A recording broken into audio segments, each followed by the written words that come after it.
Oh. Ini keren loh AI-nya. Bener. Ini sih keren. Bener. Wow, gila. Apakah saya harus ke gereja? Apakah harus ke gereja? Jawabannya diplomatis banget. Mari kita lihat jawabannya. Dia lagi mikir. Gue lihat. Oh, pinter. Orang sekarang membutuhkan yang namanya jawaban yang tanda kutip real dibandingkan dengan Jawaban yang mungkin di awan-awan nih. Kita sangat tergoda banget ya untuk menemukan jawabannya di situ. Iya, ChatGPT. Ini jawaban ChatGPT lebih menjawab daripada jawaban pendeta gua. Pendeta gua cuma bilang, "Oh iya ya gitu ya. Ya udah saya doain." Apakah ChatGPT bisa mengganti peran dari seorang manusia, lebih tepatnya hamba Tuhan, dan lebih tepatnya gereja, dan bahkan Tuhan? wah.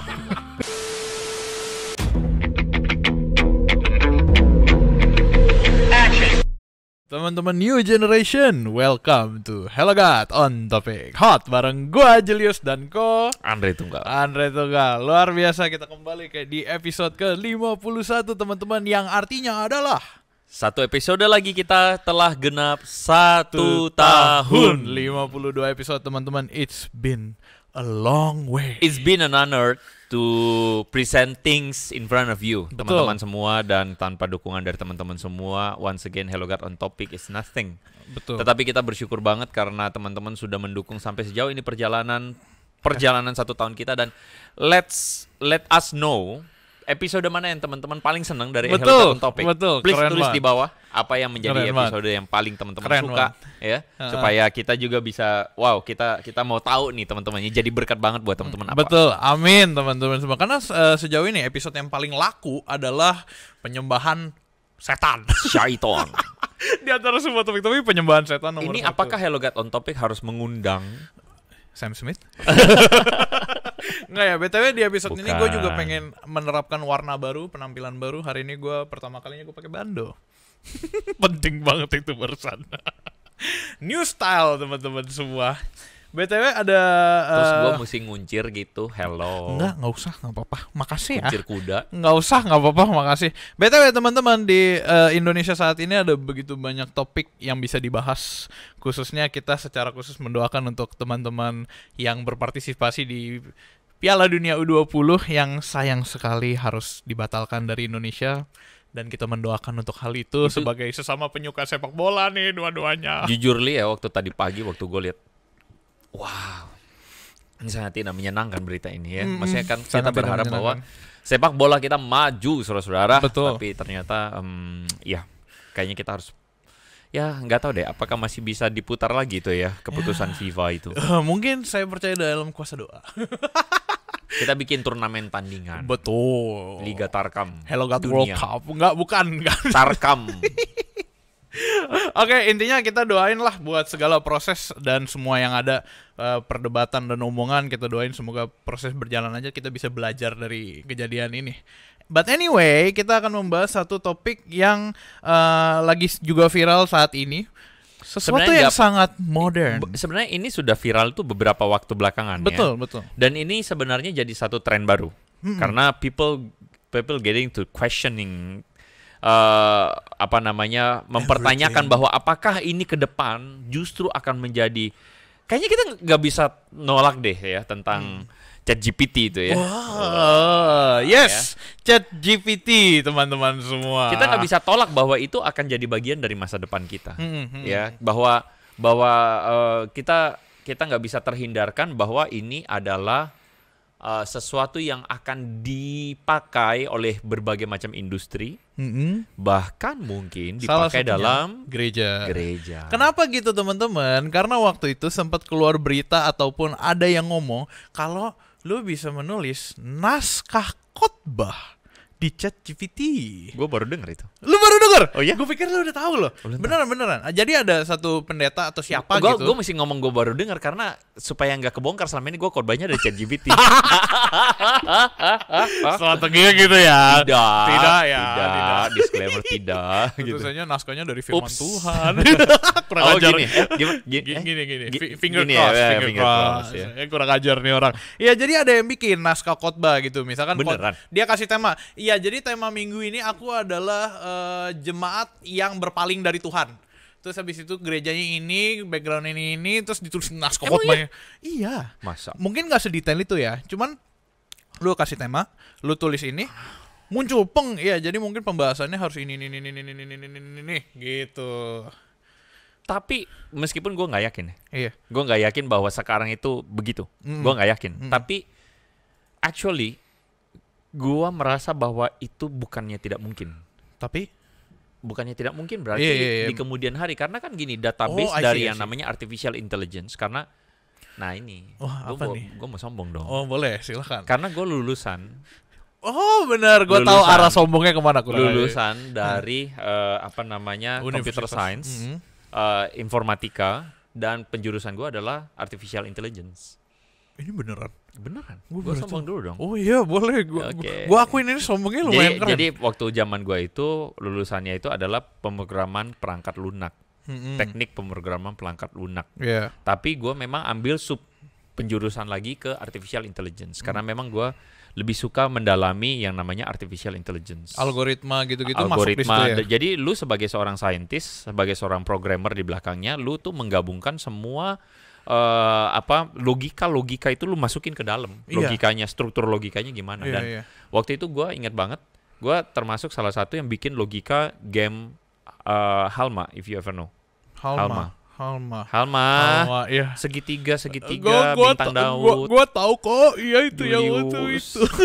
But anyway, maksudnya gini kok. Gue tiba-tiba penasaran gara-gara cerita lu, dia jadi tuh diprogram dengan segala AI ini tetap diprogram oleh seorang manusia dengan segala knowledge yang ada di dunia digital kan, dijadiin satu. Gue gitu. sangat yakin bukan seorang manusia. ChatGPT ini pasti pasti ada tim, ada orang-orang di belakangnya, dan itu selalu berkembang, Jul. Hari demi hari itu pasti tiap hari itu knowledge-nya bertambah terus. Oh gitu. Bukan cuma knowledge tapi pendekatan knowledge-nya itu gimana? Cara lu berpikir, ngeri sih sebenarnya. Secara otomatis dia sendiri. Sebenarnya artificial intelligence ini sesuatu yang bikin kita ngeri. Karena apa? Karena you know what? Sistem artificial intelligence berpikir itu akan semakin quote and quote sempurna. Wow. Hari demi hari. Wow. Dan itu dia yang memproses, bukan si manusia. Iya, bahkan terbuka kemungkinan bahwa artificial intelligence menciptakan artificial intelligence sendiri. Dia membuat sistem berpikir dia berkembang terus.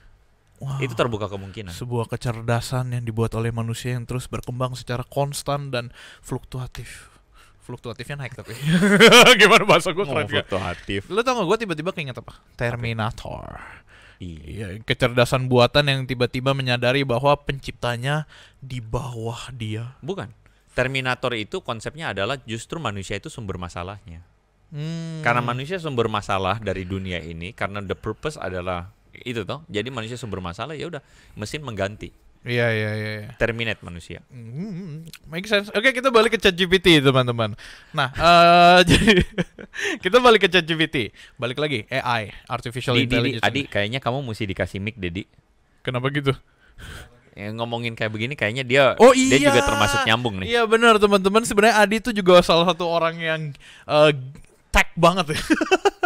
Kalau dipikir-pikir benar juga. Iya, Di. Bener, Di. Bener nggak? Sambung mic aja. Ya itu bisa diatur. Oke, jadi teman-teman telah bergabung bersama-sama dengan kita Adi di belakang layar. Wow, Halo, coba Adi. Adi cek sound mana kita Tes nengok ke 1 atas. 2 3. Iya, Literally jadi teman-teman podcast. kenapa harus ada Adi? Karena ini Adi sosok yang luar biasa di dunia tech. Enggak, dia bukan sosok yang luar biasa. Oh, tapi Dia adalah sosok yang mengikuti dan eksentrik. iya. Ya, welcome Adi to Hello God on Topic. Hello. welcome. Barusan Ko Andre membocorkan bahwa kita berdua tidak memiliki knowledge yang cukup baik. Tidak. Koko nggak terima. Iya. Karena Koko adalah seorang Computer yang science. mengerti soal Iya, artificial benar. intelligence. Berarti itu artinya saya sendiri gitu ya itu. Oke, tapi ya udahlah kalau gitu gue langsung nanya ke Adi aja boleh atau lu mau ada lempar pertanyaan karena gue punya pertanyaan buat Adi. nih. Boleh, lu yang paling. Oke, sejauh mana lu tahu tentang ChatGPT, Di? ChatGPT ya. Itu tuh setahu gua ChatGPT itu merupakan program open source yang dimulai dari orang-orang yang menghobi tentang artificial intelligence. Mereka tuh kalau nggak salah mulai project itu sekitar tahun 2014 dengan konsep itu open source bener-bener. Jadi maksudnya open source itu setiap orang bisa menambahkan informasi ke dalam ChatGPT gitu, Di. Iya, aku. Wait, Koko Koreas karena kayaknya dia punya sumber itu nggak cuma menambahkan hanya di ChatGPT, tapi ChatGPT juga mencari ini nggak sih di internet nggak sih? It's kind of kayak Google juga nggak sih? Iya, Iya. mirip juga kok kayak gitu. Tapi yang mereka bikin itu adalah the way dia menjawab informasinya. Iya. Karena kalau Google itu kan cuma menampilkan data, like ChatGPT itu udah lebih manusiawi. Itu GPT tuh generatif, P-nya train gitu istilahnya. Oh gitu. Dari awal gue nggak tahu loh GPT itu ada singkatan. Gue pikir itu kayak satu kode programming aja. Jadi bagaimana dengan ChatGPT? Apakah ChatGPT, pertanyaannya sekarang begini, apakah ChatGPT bisa mengganti peran Dari seorang manusia, lebih tepatnya, hamba Tuhan, dan lebih tepatnya, gereja, dan bahkan Tuhan. wah, Gua arahnya bagus tuh. keren. Hamba Tuhan, gereja, Tuhan. Nah tapi teman-teman nih, ini bagian menariknya karena kebetulan teman kita yang luar biasa satu itu sudah men-setting ChatGPT di komputer kita. Oke. Waduh. Sekarang kita ngetes apakah ChatGPT bisa menjawab pertanyaan-pertanyaan yang sudah kita kumpulin. Betul. Pertanyaan-pertanyaan ini ada pertanyaan yang bisa diarahkan untuk kepada hamba Tuhan, kepada gereja, atau bahkan let's say kepada Tuhan lah begitu ya. Ya betul. Nah, apakah ChatGPT mampu menjawabnya dan bagaimana respon kita? Betul. Coba Oke. kita say hi dulu dong ke si Mari kita say hi to bro ChatGPT. GPT. Hello. Hello. Hello. Wow. How can I assist you today? Keren ya? Wow, keren sekali. Di Gila. itu udah di screen yang ini kan, Di? Udah. Oke. Udah. Teman-teman Lanjut. bisa lihat ya sambil bisa Oke, lihat. sekarang pertanyaannya. Are you a god? Itu dulu dong. Kita pertanyaan pembuka dulu dong. Jangan pertanyaannya begitu dong. Wih, jangan ya. Iya. Nah, jadi teman-teman tadi Ko Andre udah ngomong kita ada beberapa pertanyaan yang udah disiapkan untuk teman kita si GPT ini. Coba kita lihat GPT kira-kira responnya gimana ya. Yang pertama, kameranya. Gimana caranya masuk surga? Sabar, sebelum lo ketik, gimana caranya masuk surga? Dia dulu dong. Oh, dia dulu. Masa Oke, gua sih? oke. Kita lihat jawabannya. Bagaimana Bahasa Inggrisnya cara berarti masuk surga? Itu how? aja. How? Ayo. Bahasa Indonesia bukannya bisa? Bisa di Bagaimana? Oh, bisa tuh dimasukin. Coba ya. Menurut keren banget. Nah, jong keren banget. Ada bagaimana? Satu. Oh, ini dia lagi bedah peragama nih. Dalam Islam. Oh, masuk menarik. surga. Seorang harus percaya benar sungguh-sungguh bahwa Allah SWT adalah satu-satunya Tuhan. Oke. Dalam agama Kristen masuk surga ditentukan oleh iman dan keselamatan melalui Yesus Kristus. Yesus Kristus. Percaya bahwa Yesus Kristus adalah anak Allah, mati kayu salibku, sehingga percaya dan menerima. Itu jawaban seorang Andre Tunggal tuh ketika ibadah di hari Minggu. Agama Hindu tujuan akhir mencapai moksa, pembebasan siklus kelahiran dan kematian. Agama Buddha tujuan akhir mencapai nirwana. Setiap agama punya pandangan dan praktik yang berbeda-beda. Tujuan spiritual mereka. Ini menarik banget ya. Ini keren banget loh. Actually ini pertama kali gue melihat jawaban dari ChatGPT. Tolong di scroll ke atas. Oke. Menariknya adalah di scroll aja di Ke scroll. bagian yang ini ya, Oke. Kristen ya. Menariknya adalah ChatGPT ini tidak mengambil satu jalan. Dia punya etis. Dia punya rule yang ditaruh sama programmernya bahwa soal agama dia nggak akan ambil satu jalan agama nih. Menarik nih. Iya, dia Bagaimana cara masuk surga? Jadi dia langsung paparin bukan cuma dari satu agama tapi dari 4 agama pada konteks bahasa Indonesia. Nanti abis ini coba pakai bahasa Inggris ya. Ada. Tapi menariknya di sini ditulis ya, di dalam Islam nanti masuk surga ditentukan oleh iman dan amal soleh. Ini benar sih. Ini benar, ini yang gue pelajari. Gue kalau perhatiin yang Kristen aja, ini bener banget loh. Masuk surga ditentukan oleh iman dan keselamatan melalui Yesus Kristus anak Allah, mati kayu salib menebus dosa sehingga Juru selamat. Meskipun Kristen tidak satu-satunya penjelasannya ini ya, tapi secara umum di Indonesia begitu. Kata kunci iman, keselamatan, juru selamat. Di bawah Hindu mencapai moksa, iya, pembebasan dari reinkarnasi, benar. Buddha tujuan akhir mencapai nirwana, keadaan kesempurnaan, kedamaian tidak tergantikan, benar. Soal mengikuti jalur 8. Ya. Setiap agama memiliki pandangan dan praktek yang berbeda dalam hal bagaimana cara masuk. Namun pada kebaikan, ketaatan, kebersihan hati, pikiran. Keren ChatGPT. Keren loh. Oke, coba Coba lu posisikan sambil Adi ngetik, coba lu posisikan diri lu sebagai orang awam. Enter. Terus lu baca ini. How can someone enter heaven? Kalau teman-teman nonton Krishna, teman-teman bakal tahu moksa itu apa.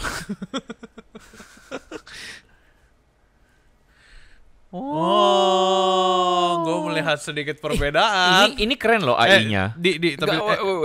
Lu ngerti keren AI-nya itu apa? Karena dia itu punya custom. Berespon dengan budaya. Dia berespon pada budaya. Gini, bahasa Indonesia tadi yang dimulai itu Islam duluan. Karena majority. Sebenarnya mirip aja. Sebenarnya jawabannya ini sama aja, ya. Kalau coba lihat ke atas. Ya sudah. Oh, gua ngerti. Diterjemahkan cuman dibedain ini bahasa. Faith and salvation. Oke, keren. Terus gua nggak yakin itu dia muter-muterin itu karena kebetulan ya. Mungkin kalau kita lihat ada budaya kita Indonesia dan budaya ini mungkin mereka ngambil dari budaya Barat di mana mayoritas agamanya ya Kristen. Gitu. Oke, pertanyaan kedua. Bagus nih. Buat teman-teman. Apakah saya harus ke gereja? Apakah harus ke gereja? Bilang tidak. Bilang iya. Jawabannya diplomatis banget, kurang ajar. Jikalau ada seorang Kristen,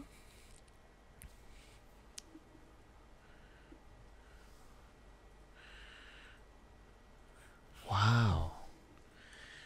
Kata kuncinya banyak loh. Preferensi pribadi.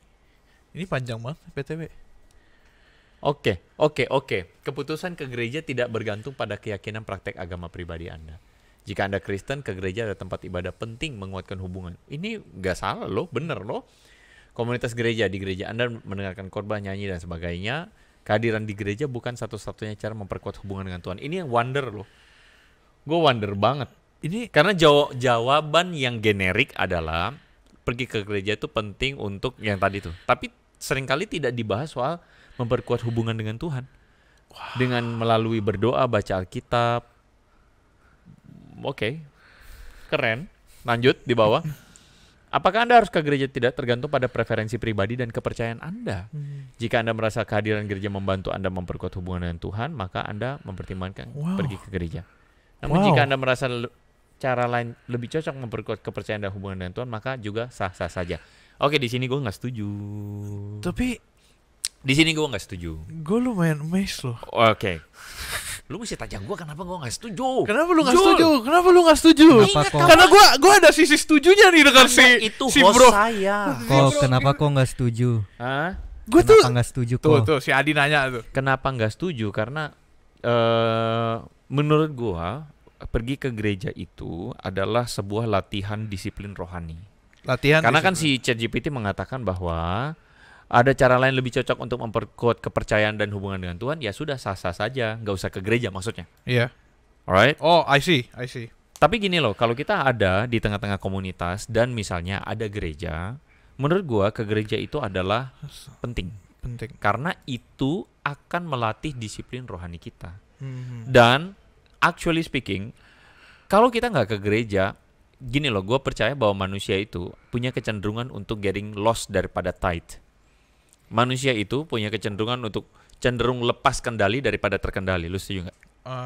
Gue setuju. Manusia itu punya kecenderungan untuk lebih far from God daripada near to God. Setuju nggak? Gue setuju. Karena untuk mendekatkan diri kepada Tuhan, we need disiplin.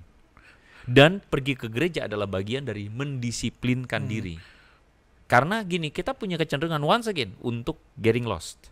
Kalau lu nggak ke gereja, lu pikir gue bisa dekat sama Tuhan dengan cara apa? Dengan baca Alkitab sendiri, gue dekat sama Tuhan. Which is good kalau lu masih care about it. Iya. Tapi ketika lu lost dari komunitas, lost dari gereja, kan Ibrani mengatakan jangan menjauhkan diri dari pertemuan ibadah. Gitu. Karena apa? Karena kita makin jauh, ya kita akan cenderung untuk getting lost gitu. Ya, karena satu sisi apa yang tadi lu bilang, gue bilang setuju juga, bukan karena gue main setuju-setuju, tapi gue tahu kalau kita sebagai manusia kita punya pengendalian diri yang relatif lemah. Betul. Yang tubuh adalah daging, tubuh lemah, roh adalah penurut. Daging itu lemah. Daging itu lemah, roh adalah penurut. Tapi jawaban ChatGPT ini gue salut karena apa? Karena banyak orang berpikir kerohanian saya adalah yang penting saya pergi ke gereja, that's all. Salah. Karena dengan berdoa, memperkuat hubungan dengan dengan berdoa, Tuhan. mana sih tadi? Berdoa, baca Alkitab, ya, baca Alkitab, mempelajari ini, itu penting loh. Which is, gue salut. Meskipun nggak 100% gue tadi itu ekspresi emes gue kaget lihat, gila ini jawaban keren banget. Dan emang keren banget. Gue jarang banget lo menjumpai jawaban kayak gini di. Ini pinter sih yang bikin. Di banyak orang. Lanjut. Gue yang bikin. Mau ganti bahasa Inggris nggak? Gak usah. Oke. Ngapain? Ribet. Kita orang Indonesia. Ribet Jul. Ribet ya. Kita orang Indonesia mesti bangga pada Indonesia. Bener nggak Adi? Iya, setuju kok. Iya, lanjut. Kebanggaan itu bukan berarti masuk ke lembaga lain. Pertanyaan ketiga. Ini pertanyaan kita udah mulai menjurus ke pertanyaan yang kita alamin sehari-hari nih. Kalau lagi marah sama teman, kita harus ngapain? Atau apa yang harus saya lakukan kalau teman saya marah sama saya? Kita lagi marah sama teman saya. Harus saya lakukan? Bunuh. Nggak ada. Julius Teja. Kamu pasti belum saat teduh ya hari ini. Udah.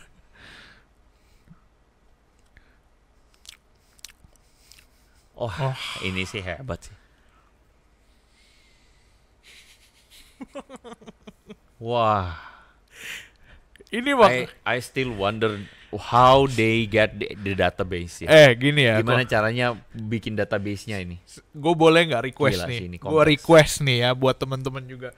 Sebelum kita nanti masuk ke pertanyaan selanjutnya, gue pengen lu jawab duluan, terus gue pengen bandingin dengan jawaban ChatGPT. Kok. Ada fun fact loh kok. Ini kan ChatGPT generasi ketiga kalau nggak salah. Nanti dia bakal keluar generasi keempat. Itu jauh lebih advance lagi daripada yang ini. Gila sih. Dan dia bisa mengambil data tuh hampir 1 million berapa gitu. Wow. Oke. Gue berasa selama ini apa yang gue tonton di TV udah bukan lagi TV gitu. Kalau lagi marah sama teman, apa yang harus saya lakukan? Jika Anda marah dengan teman, penting mengendalikan emosi dan tidak mengambil keputusan tergesa-gesa atau merusak hubungan dengan teman. Bener. Ini sih keren. Bener. Wow, gila. Karena yang diutamain dia langsung relasinya. Iya, kebanyakan lu ngerti nggak? Problem dari komputer itu adalah seringkali komputer itu hanya melakukan pendekatan data. Iya. Tapi kalau gue bilang ini udah lebih manusiawi, lebih humanis, lebih humanis. Jadi apa dia ngomongin bahwa berbicara dengan teman, karena ini kayak sesuatu yang kayak bukan hanya sekadar data gitu loh Jul. Iya. Makanya yang tadi gue bilang ini gue bingung kenapa dia bisa bikin begini. Berbicara dengan teman secara jujur dan tenang, jangan emosional. Pelan-pelan. Dengarkan sudut pandang orang lain, teman ke Anda. Cari solusi bersama. Win-win solution. Beri waktu dan ruang, jangan memperburuk situasi. Wow. Top Markotop itu. Pertanyaannya gini, kalau udah sama ChatGPT, kalau gitu perlu konseling nggak? Wow. Perlu sama hamba Tuhan nggak? Lanjutkan dulu ya. Kita berikan jawabannya berikutnya. Lanjut. Gimana ya? Gue tuh masih rada amazed, tau gak? Lu ada perasaan kayak gila, ternyata bisa kayak gitu ya. Oh, ini 4 nih, bagus. Mau gak kita jawab dulu pertanyaan keempat? Sambil tanya dong. Oh, sambil tanya ya.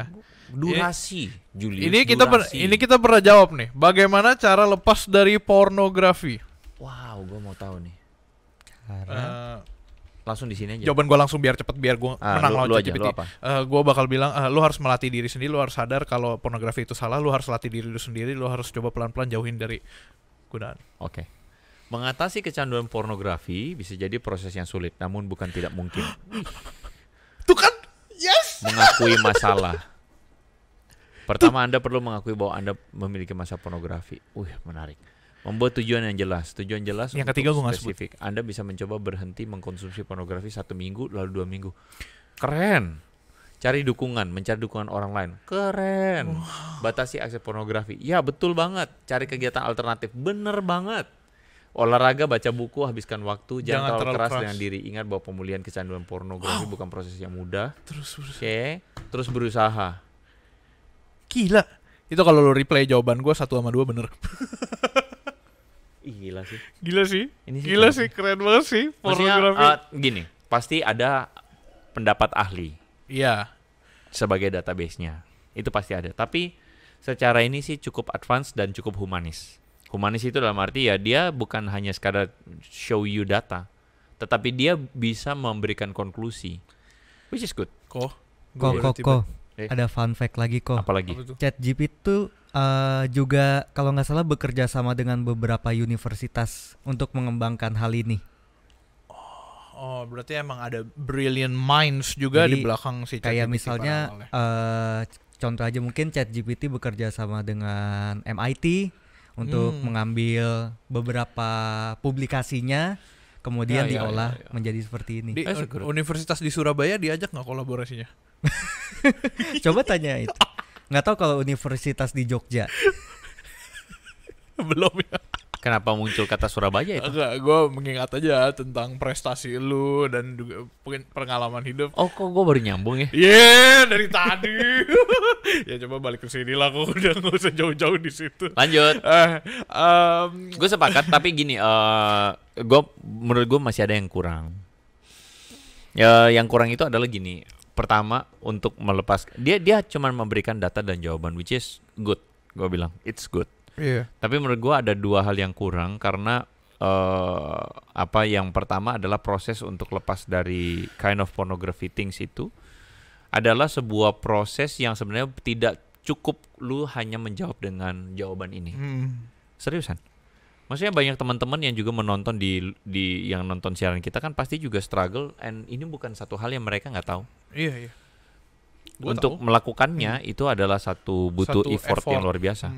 Dan dengan itulah makanya yang kedua, we need God gitu. Kita butuh untuk mengasihi Tuhan lebih lagi untuk supaya kita melepaskan diri dari itu semua. Iya. Sebenarnya gue mau bahas ada satu hal lain tentang ini. Cuma kita move on dulu ya. Kita ada 2 pertanyaan lagi nih teman-teman yang udah dikumpulin untuk kita coba tanya next ke si question. Next question. Ini sebenarnya udah dijawab sih tadi. Apakah saya harus percaya Tuhan? Tapi tadi kan apakah saya harus ke gereja? Gimana caranya masuk surga? Nah sekarang apakah saya harus percaya Tuhan? Ya. Pilihan pribadi.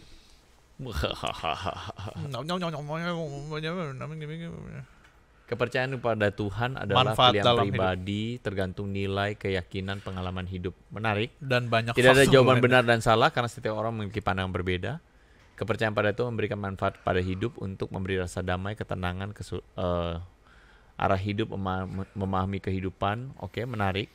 Jika Anda ragu tentang kepercayaan pada Tuhan, mungkin dapat mempertimbangkan melakukan eksplorasi dalam mempelajari nilai, keyakinan, atau agama berbeda. Anda juga dapat mencari bimbingan dari seorang yang dapat memberikan pandangan lebih luas, membantu Anda menemukan jawaban dan keyakinan. Pilihan terserah pada Anda, tapi yang terpenting menemukan kepercayaan memperkaya hidup Anda. Kok sesaat gue pikir kalau nanya pertanyaan ini kayak lu lagi nanya jodoh ya. Kira-kira gue harus nyari cewek yang gimana? Ya terserah lu. Gitu. Iya. Tapi dia memberikan satu prinsip yang baik. Once again, ini bukan prinsip yang istilahnya, gue bilang ini prinsip yang baik. Sebuah prinsip kebebasan. Prinsip yang baik, iya. Prinsip yang baik ya tentu kebebasan. Tapi baiknya itu adalah dia kasih tahu bahwa dengan mempelajari agama atau memegang agama, maka kamu akan bisa melihat arah hidup, makna hidup. Karena agama kan punya filosofi tentang what is life. Apa itu? What is life? Next question. Ini jadi pengen abis ini ketik-ketik sendiri nanti. Ya, di depan lu biar kita bisa ini. Nah, 6. 7. Ya, ada satu lagi. Yang ke-6 dulu. Oh. Bagaimana cara saya mengatasi depresi? Mental health, teman-teman semua. Depresi.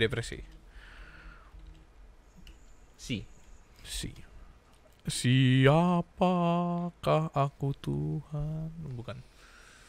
Mengatasi depresi adalah proses membutuhkan waktu dan upaya signifikan. Mencari bantuan profesional, berolahraga secara teratur. Oh, betul itu. Oh, wow. Terus berinteraksi dengan orang lain. Ya. Tapi kalau gue ditanya pertanyaan yang sama kok, gue juga akan bilang kalau lu pertama harus cari pendapat profesional. Orang-orang yang mengerti tentang depresi, orang-orang yang membantu lu melalui depresi itu. Mengubah pola pikir, teknik ini, alkohol dan narkoba. Keren. Wow. Kayak gini ya, maksudnya gue sangat paham ya kalau orang kemudian mengatakan gini, yaudah lu tanya ChatGPT aja daripada lu tanya gereja, daripada lu tanya Andre, sorry lanjut.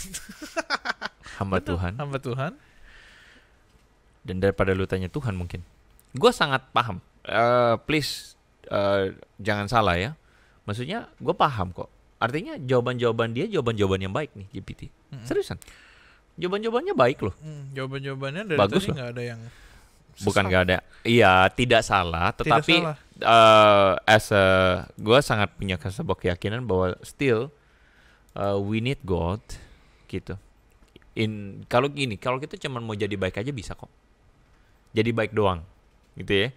Tetapi pada konteks hari ini, gue nggak ngomong pada konteks yang dulu karena kebaikan itu sendiri atau nilai humanistik itu sendiri, kita harus akui bahwa ada kontribusi agama-agama di dalamnya. Termasuk ada kontribusi ajaran Kristen tentang apa itu kebaikan, apa itu kerendahan hati dan sebagainya. Ajaran Kristen itu punya pengaruh besar luar biasa untuk membentuk atau shaping humanitas hari ini. Kita nggak bisa buang itu. Jangan banyak gaya lalu mengatakan nggak butuh agama. Enggak. You belajar sejarah deh. You belajar sejarah, lu mesti lihat bahwa agama itu punya peran penting banget, apalagi kekristenan ya, untuk membentuk yang namanya humanitas. Iya. Gitu, nilai humanitas atau nilai-nilai moral itu kekristenan punya peranan besar sekali. Cuman hari ini dengan dunia yang sudah tershaping oleh kekristenan dan ajaran Yesus itu, to be honest, ada godaan besar sekali untuk ya udah kita udah nggak butuh lagi Tuhan. Iya. Gitu. Gue tahu kenapa. Karena orang-orang lebih prefer mencari jawaban di tempat lain. Jawaban yang, maksud gue, ini satu jawaban yang dari tadi kita instan loh, kok. Gue nanya, gimana cara lepas pornografi? 1, 2, 3, 4, 5. Kalau tadi lu bilang, iya orang kalau berusaha lepas dari pornografi butuh proses, butuh effort. Dia kasih tahu sebuah jawaban instan yang kayak ini ada 1, 2, 3, 4, 5 tips gitu. Dan gue bisa simpulin atau gue bisa kasih opini kalau orang sekarang membutuhkan yang namanya jawaban yang tanda kutip real dibandingkan dengan jawaban yang abu-abu gitu. Jawaban yang mungkin di awan-awan nih. Iya, jawaban yang mungkin kayak di awan-awan banget lu jawabannya gitu ya. Kayak Oke, menarik. Last question sebelum kita bahas. Pertanyaan terakhir, ada yang tahu? Kurang ajar, bagus.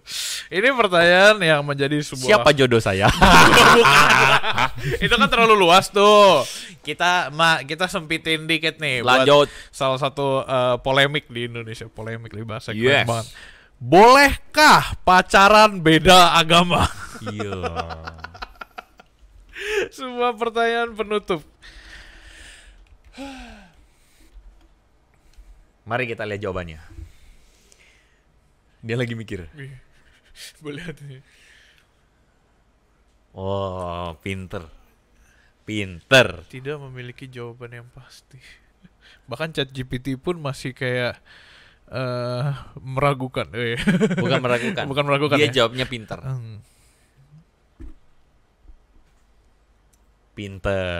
Dia jawabnya pinter. Saling menghargai, saling mencintai. Diputar ke sana ya, hebat loh. Pinter. Oke, pertanyaan tentang boleh tidaknya tergantung pada keyakinan dan nilai masing-masing. Itu pinter. Dia udah kasih border dulu. Bahwa tergantung lu keyakinan lu gimana. Beberapa agama mungkin memperbolehkan asalkan penghargaan dan sebagainya. Ada juga agama yang melarang pacaran beda agama. Oh, nice banget. Itu dalam nice banget. memutuskan pacaran dengan seorang yang memiliki beda agama perlu mempertimbangkan banyak faktor, nilai keyakinan, ada istiadat, kemungkinan tantangan yang muncul di masa depan. Perlu adanya dialog terbuka dan jujur tentang perbedaan agama. Oke, terus turun. Namun yang terpenting dalam hubungan adalah saling hargai, saling cinta tanpa memandang perbedaan, tidak melanggar nilai keyakinan. Dan karena itu perlu dilakukan pembicaraan terbuka dan jujur dengan pasangan. Oke, ini menarik. Hebat loh. Dia bisa ngomong tantangan yang mungkin muncul di masa depan loh. Karena ya ini kan pasti ada saintisnya Jul di belakang ini. Iya, cuman ada saintisnya yang kasih jawaban. Cuman maksudnya dia bisa memformulasikan ide-ide itu atau konsep-konsep itu, which is apa ya? Kalau dalam perspektif gua ya. Sekarang pertanyaannya tuh begini.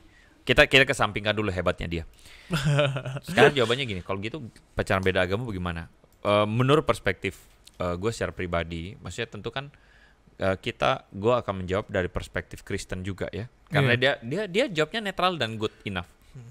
Tapi kalau teman-teman perhatikan jawaban dari ChatGPT ini ada pada jawaban yang sifatnya pragmatis dan humanis. Pragmatis dan humanis adalah apa? It works. Lu pacaran beda agama, bisa works nggak? Bisa. Worksnya gimana?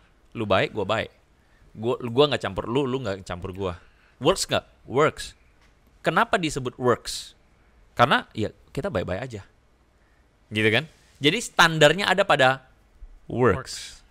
Itu pragmatis. Sebuah jalan humanis ya. Tapi kan sebenarnya dalam kekristenan kita tidak cukup sampai pada works. Dalam kekristenan kita mengejar tujuan yang lebih tinggi daripada hanya sekadar works. Lu menikah, lu punya pasangan, lu punya anak. Works? Works. Tapi more than that, your heart atau jauh dalam diri lu yang paling dalam, what you need, what you expect dalam sebuah pernikahan. Hanya works saja. Ya kalau udah itu hak lu sih, kalau lu cuma mau need untuk works only. Tapi gue percaya bahwa dalam relasi penting banget kalau kita punya yang namanya sebuah kesatuan jiwa, spiritual, dan tujuan. Manusia rohani adalah manusia yang melihat tentang kerohanian, spiritualisme, itu sesuatu yang penting banget. Dan kalau lu cuman buang spiritualisme dan lu cuman ya udah gua hidup, gua makan, gua jalan, gua lakukan kebaikan dan sebagainya. Kalau lu merasa itu sudah cukup, ya sudah, itu dunia cuman sampai di situ kan? Iya. Tetapi dalam kekristenan kita melihat bahwa itu semua tidak akan fulfill. Tidak akan fulfill your need paling dalam. Your need paling dalam itu adalah ketika lu hidup di dalam maknanya Tuhan, menghidupi kehendak Tuhan, dan lu menjadi berarti. Masih ingat Blaise Pascal? Masih. Apa? Kosongan. Gue entah kenapa pas dari tadi lu ngomong sebuah ngidupin mana, gue langsung kepikiran ke sana. Keren ya. Beneran karena ada yang khotbah baru-baru ini tentang itu. Ya. Gila, tahu kan gue. Nah, jadi maksudnya ada satu tujuan yang kalau dalam kekristenan itu jauh lebih mulia. Iya, that's right. Itu kata yang bagus. Gue mau bilang lebih dalam, iya, mau lebih apa, whatever. Tapi lebih mulia, lebih sacred daripada hanya sekadar just to live a well life gitu. Daripada hanya sekadar ini jawaban ini bukannya jawaban yang kurang jelek. Iya, bukan jawaban kurang. Ini jawaban baik. Tapi dalam kekristenan kita melihat itu more than only just it works for us. Tetapi ini pernikahan yang sifatnya punya meaning, punya arti dan menjalankan rencana Tuhan. Makanya dalam menjalankan rencana Tuhan dan sebagainya itu perlu kesamaan frekuensi. Makanya yang namanya sama agama, bukan label agamanya, tapi sama frekuensi spiritualnya itu penting. Kalau lu tanya gue langsung kasih jawaban gue sendiri loh. Lu tanya. Iya, tapi jawabannya udah mulai muncul ya. Tapi nah ini kan sebenarnya teman-teman pertanyaannya tuh udah kita tanyain semua gitu. Dari semua yang kita tanya, balik lagi pertanyaan paling esensinya. Balik ke screen itu aja screen kita berdua. Oke. Oh, gue pikir masih mau di sini. Balikin hello good ya. Iya. Balik ke pertanyaan esensinya gitu. ketika kita mencari jawaban atau kita lagi bergumul dengan sesuatu, which is tadi pengenalan kita akan Tuhan, pacaran, depresi dan sebagainya, kita harus cari jawaban di mana kalau gitu ketika kita tidak menemukan jawaban itu? Kita sangat tergoda banget ya untuk menemukan jawabannya di situ, iya, ChatGPT. Iya. Apalagi gara-gara dari tadi kita udah promosiin terus kan nih, lu lihat ChatGPT jawabannya baiklah dan sebagainya, kita udah promosiin terus nih di sini. Ini ChatGPT kami tidak di-endorse ya. Ya betul kan? Tapi tolong ya, kasih kami exposure ya. Gini. Maksudnya dengan jujur gue mesti akui bahwa kadang-kadang institusi keagamaan itu tidak cukup terdidik. Gue nggak ngomong pada institusinya, tetapi pada orang-orang yang ada pada institusi tersebut. Like kayak itu sesuatu yang lumrah kan, kayak misalnya, oke, kita ngomong aja udah bukan rahasia umum di tengah-tengah kita. Waduh, gue suka bahwa nih. kalau misalnya kita ngomong tentang aparatur pemerintahan, Iya. Misalnya ada orang yang selalu mengatakan, wah itu kalau datang ke kantor desa, apanya? Jam 8 buka, tapi jam 10 baru pelayanan jalan. Iya kan? Iya. Kita kan itu bukan semua kayak gitu ya. Iya. Jam makan, Oknum. jam 12 sampai jam 1. Pada kenyataannya sampai jam 3 baru buka lagi, gitu kan? Oknum. Oh, itu bukan sesimpel Sesuatu yang oknum ya, atau- tapi kayak itu kayak satu contoh yang menunjukkan pada kita bahwa institusinya itu, orang-orang yang ada dalam institusi nggak semua qualify. Oh ya. Jadi dalam institusi agama pun, jujur gue mau arahkan kemana, bahwa ada mungkin teman-teman yang merasa ketika nonton ini, jawaban ChatGPT lebih bagus dari jawaban pendeta gue. wah. Iya. Ini jawaban ChatGPT lebih menjawab daripada jawaban pendeta gue. Pendeta gue cuma bilang, oh iya ya gitu ya, ya udah saya doain. Nggak ada apa-apa. Iya. Lu nggak kasih gue solusi, lu nggak tunjukin ke gue apa ini. Apa gitu. step-stepnya, apa yang harus Bener. dilakukan? To be honest, gue mengantisipasi perasaan-perasaan itu. Kayak dekat sama Tuhan, ke gereja gue nggak berasa tuh. Dekat sama Tuhan, gue yang ada lebih bosan, lebih apa. Kayaknya gue baca ChatGPT aja gue udah tahu. ChatGPT, apa renungan hari ini? Renungan hari ini. Kok gue gak kepikiran itu sih tadi? Nggak tahu, keluar nggak? Nanti aja deh, durasi ya. Nanti aja ya durasi. Penasaran nggak? Iya kan? Iya nggak? Maksudnya kayak ada teman-teman yang merasa bahwa jawaban ChatGPT lebih bagus daripada hamba-hamba Tuhan gua, atau lebih bagus dari gereja gua gitu. Oke, gua paham. Iya. Tapi gua kasih tahu teman-teman untuk sadar bahwa kita harus akui bahwa somehow memang kita harus ngakui ketika agama, dalam hal ini kekristenan, melembaga jadi apa? Gereja. Dan gereja itu sudah melembaga luar biasa, akhirnya ada flow. Iya. Ada, maaf ya, kecacatan di dalam Sistem. bukan sistem ya, kecacatan dalam, katakanlah, orang-orang yang terlibat dalam institusi tersebut. Karena udah gede, Iya. wajar. Wajar. Gitu. Sama kayak aparatur, makin besar, hebatlah kalau bisa menjaga kualitas terus. Nggak luput dari kesalahan lah. Tapi ya. nggak semua bisa menjaga kualitasnya, dan mungkin jawaban hamba Tuhanmu kurang bagus dibandingkan ChatGPT. Tapi please gitu ya, maksudnya gini, ingat bahwa masing-masing kita tuh trying our best, dan somehow memang kita nggak bisa paksa orang lain untuk jadi seperti yang kita inginkan. Iya. Nah, ketika ChatGPT muncul dengan standar yang menurut gua oke, Iya. bagus ini gitu ya. Baik. Tapi jangan terlalu cepat impress dan menjadikan ChatGPT ini sebagai solusi untuk masalah saya. Solusi untuk segala masalah. Iya. Karena apa? Karena gua rasa ada satu hal yang ya sekali lagi, ini diciptakan untuk platform umum. Diciptakan untuk semua orang. Iya. Dan diciptakan untuk kebaikan bersama. Iya. Gue setuju banget Betul. gitu. Itu bagus gitu. Cuman kalau misalnya teman-teman kemudian membuatnya jadi, oh kalau gitu ChatGPT ada, nggak butuh Tuhan, nggak butuh hamba Tuhan, Anda salah. Gitu. Karena apa? Karena ChatGPT tidak dimaksudkan untuk menjawab Iya. kebutuhan spiritualitas dan Tuhan itu sendiri. Betul. Jadi teman-teman dari tadi jangan salah paham, kita menjauhkan ChatGPT dari teman-teman ya. Kalau teman-teman nanya gimana cara bannerin ledeng di rumah yang rusak, mungkin dia tahu, kita nggak tahu gitu. Gereja juga nggak tahu gitu. Ini platform yang ya udah oke aja untuk kita kehidupan sehari-hari, cari informasi. ibarat kayak Google lah ya. Iya, kayak Google. Tapi Google kan dia nggak sortir. Dia nggak sortir. Google itu cuma lihat mana yang relevan, yang bahkan mungkin populer.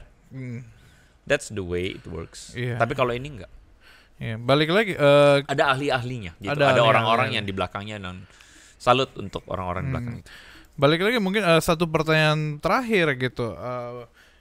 Buat teman-teman yang masih atau salah paham atau mungkin masih baru tahu dengan hal ini, gue akan nanya satu pertanyaan yang gue tahu kita semua udah tahu jawabannya gitu. Balik lagi, standar kebenaran yang kita harus cari terus di mana kalau gitu? Kalau kita nggak cari di ChatGPT misalkan ya.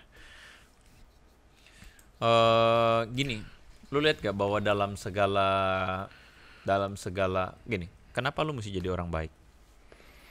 Karena gue nggak mau dijahatin. Bagus nggak jawabannya? Pragmatis. Iya. Which is, jawaban itu bisa diterima. Kenapa lo harus jadi orang baik? Karena dunia kita akan hancur kalau nggak ada orang baik. Setuju? Setuju. Kenapa lo mesti jadi orang baik? Itu jawaban-jawaban yang sifatnya pragmatis dan for the sake of humanity. Yang gue rasa nggak salah. Itu jawaban yang baik gitu. Kenapa lo mesti jadi orang baik? Ya karena supaya dunia lebih baik.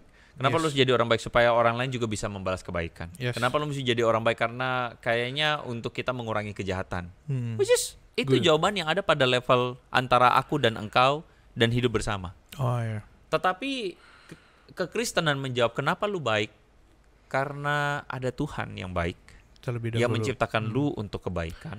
Jadi ada meaning, yang sesuatu yang sifatnya lebih dari hanya sekadar apa yang ada di engkau lihat di permukaan. Karena agama, dalam hal ini iman Kristen, gue langsung bilang aja, gue nggak ngomong agama yang lain, tapi iman Kristen itu memberikan meaning, why kita melakukannya, kenapa kita melakukannya, dan kenapa harus. Lebih dari hanya sekarang bikin hukumnya mesti ABC. Banyak orang, rekan-rekan mungkin berpikir agama itu ada pada hukumnya. Hukumnya bagaimana? Sorry, iman Kristen gak gitu. Gitu. Iman Kristen itu tidak bicara soal hukum, tapi bicara soal why. Kenapa why? Karena dia di sini. Karena semua yang kita lakukan semua dari sini. Kan gitu kan ya? Jadi sebenarnya yang pengen gue sampaikan adalah, teman-teman, gue tiba-tiba jadi teringat tentang Jemaat Korintus. Jemaat yang kaya raya. Dalam 1 Korintus pasal 6, Paulus tuh mention tentang problem yang ada di tengah jemaat Korintus gara-gara ada konflik, Jul, di tengah jemaat. Antara golongan A, golongan B, begitu ya. Mereka konflik. Dan you know what, apa yang terjadi ketika mereka konflik? Mereka cari penengah, advice dari orang bukan percaya. Itu terjadi di jemaat Korintus.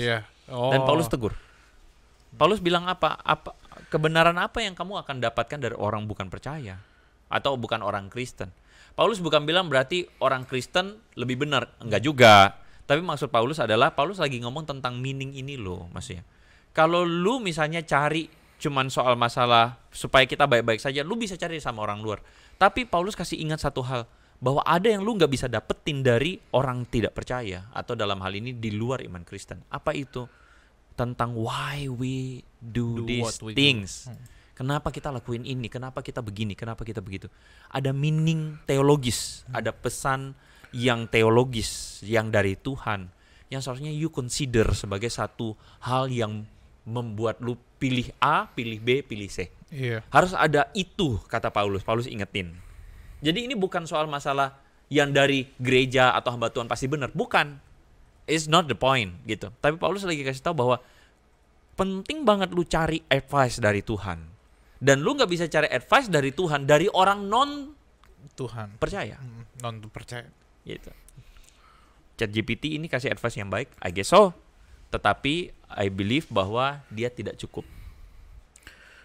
Kita tetap butuh pribadi Kristus. Kita tetap butuh suara Tuhan. Kita tetap butuh itu. Kayak gitu sih. Amin. Itu menurut gua penutup yang sangat pas. Mengingat kalau jemaat Korintus yang lu ambil, kalau gue pikir-pikir lagi, make sense banget. Jawaban yang lu bisa temuin di Tuhan dan lu cari di tempat lain. Oke lah kalau gitu teman-teman, sekali lagi kita mengucapkan thank you banget karena sudah mendukung pelayanan Hello God on Topic sampai ke episode ke-51, which is episode yang hari ini, dan ini mungkin pertama kali jam pasir kita sudah mau jatuh. Waktu kehidupan dunia sih sesegini. Oke teman-teman, kita juga minta tolong untuk selalu dukung pelayanan Hello God di dunia sosial media. Ada Instagram, TikTok, YouTube. Teman-teman juga bisa dengerin podcast-podcast lainnya di Noise dan juga di Spotify. Juga teman-teman bisa nonton di YouTube. Dan tentunya teman-teman, kita juga mendorong sekali kita untuk mendownload aplikasi Hello God. Silakan download di App Store dan di Play Store karena aplikasi ini kita rindu banget supaya kita jadi komunitas yang bukan cuman ya itu tadi ya, komunitas yang sifatnya ya udah, tapi kita pengen menghadirkan Kristus di tengah-tengah komunitas ini. Betul, ya amin. If you feel pain in your life, if you feel that there is no one can understand you, please don't be alone. Don't be alone. You can be together. Yes. In community and in Hello God, we provide it. Oh, yes. We want that all of us itu bisa saling support, bisa saling mendukung, mendoakan, dan we feel you. Asik. Yes, dan untuk menghadirkan meaning. Thank you untuk Andre, thank you untuk teman-teman semua for watching Hello God on Topic, where Hello God will always be on topic. God bless you teman-teman semua. Stay connected with Hello God.